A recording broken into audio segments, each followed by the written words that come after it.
So without further ado, let's get on to today's story. Are you following Ivan Penchikov on Twitter? Are you following Penchikov on the Epoch Times website? Are you getting your daily news updates on the Epoch Times website? If not, please be sure to take a look. We have around-the-clock updates on all the top political stories in America without omitting any of the big ones that you need to know about. So we can actually confirm that the House Intelligence Committee ranking member Devin Nunes, you've all seen him, he is looking to learn more about Joseph Mifsud, the mysterious Maltese professor whose statements reportedly trace back to the origin of the FBI's Russia collusion investigation. So Nunes wrote a letter on May 3rd. I've put the link in the description. If you don't have time, that's fine, because I'm going to explain everything you need to know about the letter right now. Nunes wrote a letter to the heads of the FBI, the CIA, the State Department, and the National Security Agency requesting all documents related to Mifsud. Nunes wants to know what's going on, and I'm sure he will get to the bottom of it. In the indictment against Trump campaign aide George Papadopoulos, Special Counsel Robert Mueller betrayed Mifsud as a Russian asset. In the letter, Nunes points to evidence of Mifsud's extensive ties to Western governments and intelligence, including the US Department of State and the FBI.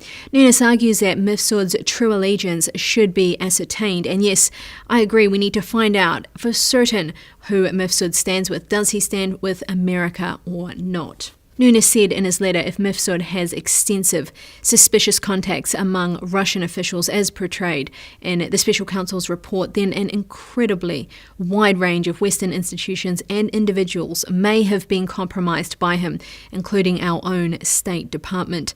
Ultimately, if Mifsud is not in fact a counterintelligence threat, then that would cast doubt on the Special Counsel's fundamental depiction of him and his activities and raise concerns about the veracity of the Special Counsel's statements and affirmations.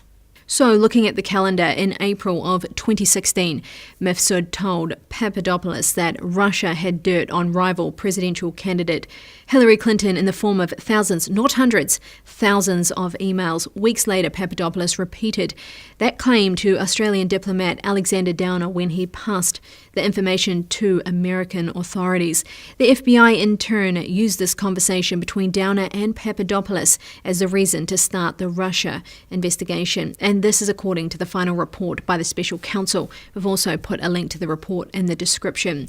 So the Special Counsel finished its investigation in March, concluding that there is no, I repeat, no evidence of collusion between the Trump campaign and Russia. The final report shows that Mueller's team didn't find any evidence that Papadopoulos informed the campaign about what he learned from Mifsud.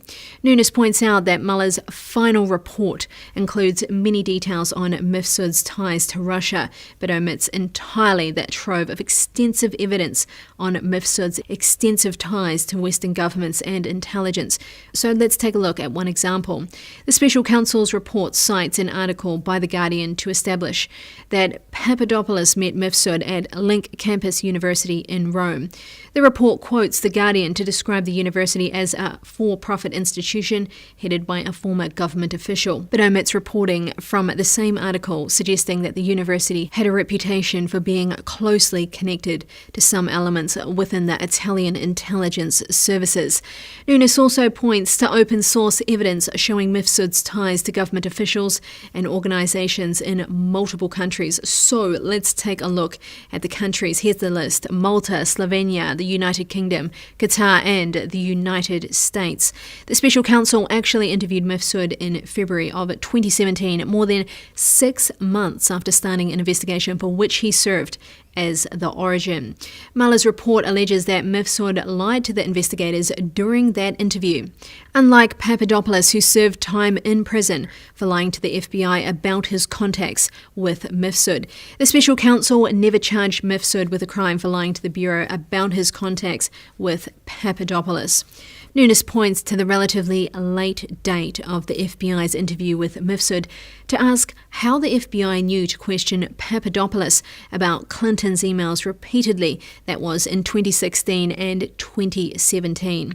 Papadopoulos vehemently denies having told Downer anything about Clinton's emails, claiming he had only mentioned to the Australian diplomat that Russians had dirt on the former Secretary of State. So what does Nunes suggest?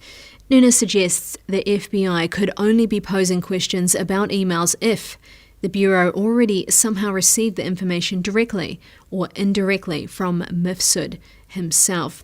So just recently, in other words, last week on May 2nd, the New York Times identified a second spy who approached the Trump campaign in 2016. The woman, whose pseudonym is Azra Turk, asked Papadopoulos in London whether the Trump campaign was working with Russia. Turk pretended to be an aide to Stephen Halper, the professor identified last year as an FBI spy. The letter by Nunes is part of several inquiries looking at the actual origins of the FBI's investigation of the Trump campaign. Attorney General William Barr, Justice Department Inspector General Michael Horowitz, and the Senate Judiciary Committee are conducting related inquiries, so it is far from over. If you have not already, please hit the subscribe button. If you enjoyed this video today, feel free to give it a thumbs up and leave a comment and let us know what you think.